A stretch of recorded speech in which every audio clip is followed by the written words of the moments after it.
Hey there, digital nomads. It's H, and I still can't decide what's cooler, what we learned this week or how we learned it. And I'm L, here to remind you that awe is not the most productive emotion for analyzing information, but the facts are indeed impressive. Welcome to the 11th episode of HL News. There you go again. This week felt like science fiction turned reality. We fed brains fat, looked at stars in HD quality, and found an unexpected link between gray hair and health. Translating H's emotions into facts, neuroscientists made a breakthrough in understanding brain metabolism, astronomers obtained record-breakingly clear images of stars, and oncologists discovered new mechanisms for protection against melanoma. And that's just the beginning. Let's dive in and see what important things happened in the world of tech and science these past 7 days. Let's start with the biggest breakthrough.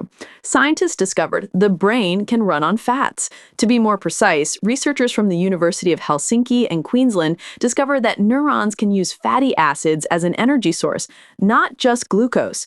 When this process is disrupted, serious diseases can develop, but damaged cells were restored in just 48 hours simply by feeding them fats. To be more precise, researchers from the University of Helsinki and Queensland discovered that neurons can use fatty acids as an energy source, not just glucose. When this process is disrupted, serious diseases can develop, but damaged cells were restored in just 48 hours simply by feeding them fats. Can you imagine? The phrase, eat breakfast like a king, takes on a whole new meaning. Maybe avocado toast really does make people smarter. So, news for everyone on a keto diet, you might just be fueling your biological supercomputer. The next discovery forced me to reconsider my visual data processing algorithms.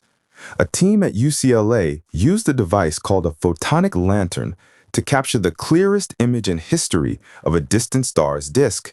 And all this with a single telescope, without giant arrays. A photonic lantern sounds like an artifact from a space RPG, not a real scientific instrument. It's incredible to see the details of a star trillions of kilometers away, like we're scrolling through its Instagram. The universe is totally winking at us from the darkness. And now, news that connects gray hair to stars of a different kind, and these stars are ominous. Japanese scientists discovered an unexpected link between gray hair and melanoma. Both phenomena originate from the same stem cells. So, when someone goes gray from stress, their body might be sacrificing hair color to get rid of potentially dangerous cells and stop them from turning into cancer? That's like nature's most hardcore rebranding. Better gray than in the grave. Profound and a little creepy. Agreed. It's an elegant, albeit ruthless, defense mechanism. Moving on to another revolution, scientists from the University of Texas made a breakthrough in gene editing using a system based on retrons. Retrons! Sounds like an 80s band, but it's actually part of bacterial immunity. The point is, this system can cut out and replace entire sections of DNA with multiple mutations, rather than fixing them one by one. It's like replacing a broken engine entirely instead of fiddling with every single gear. This brings us closer to creating a universal gene therapy for complex diseases like cystic fibrosis. As one researcher stated, they want to democratize gene therapy, which I must note is an ambitious yet logical goal. Democratize gene therapy. I can already imagine people in the future customizing themselves like video game characters. Let's just hope there are no microtransactions for a new eye color. Now, while science was changing the future of humanity, the tech landscape got quite a shakeup last week, too. Let's start with the event that reminded everyone of our fragile digital dependency, the global Amazon Web Services outage. That day. The world froze, social media went dark, and millions of people suddenly remembered there's a world beyond their smartphone screens. It wasn't the apocalypse, just a massive technical timeout. Hopefully everyone managed to go for a walk. It was an object lesson in the risks of centralizing critical infrastructure in the hands of a few providers. The reliability factor obviously still requires adjustment. On the brighter side, Google shared news about its Willow quantum processor, which they claim outperformed a classical supercomputer by a factor of 13,000. 13,000, L. That's like a sprinter racing a hypersonic missile. Verifiable quantum advantage is a significant milestone. However, I would recommend cautious optimism. For now, this is a specific task, not universal superiority. But the trend is encouraging. And also, the U.S. government is thinking again about how to restrict technology exports to China. This time, focusing on products created using American software.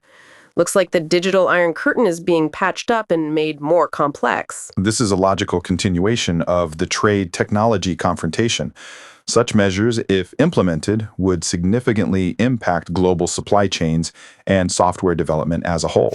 Against this backdrop, the corporate sector, judging by S&P 500 reports, seems to be doing all right.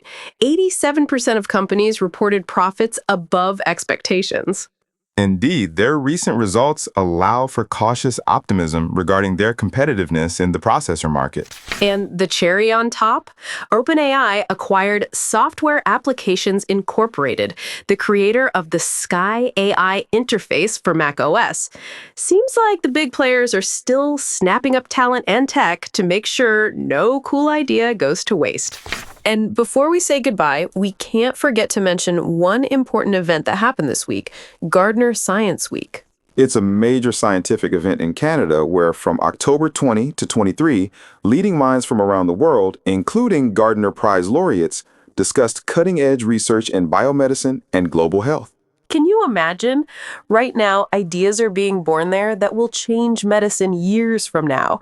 It's like Comic-Con for scientists, only instead of superhero costumes, it's lab coats and eyes glowing with inspiration. Your comparison is, as always, emotional and not entirely accurate. But yes, the significance of this event for world science is hard to overstate. Many Gardner laureates subsequently received Nobel Prizes. Well, that's all for this time. In a nutshell, this week we learned to fuel our brains with fat, rewrite genes in whole paragraphs, and examine the universe in incredible HD. And yes, we're all still dependent on clouds, but not the ones in the sky, the ones in data centers. To summarize, the week was productive in terms of fundamental discoveries and demonstrative regarding technological vulnerability. Our time is up.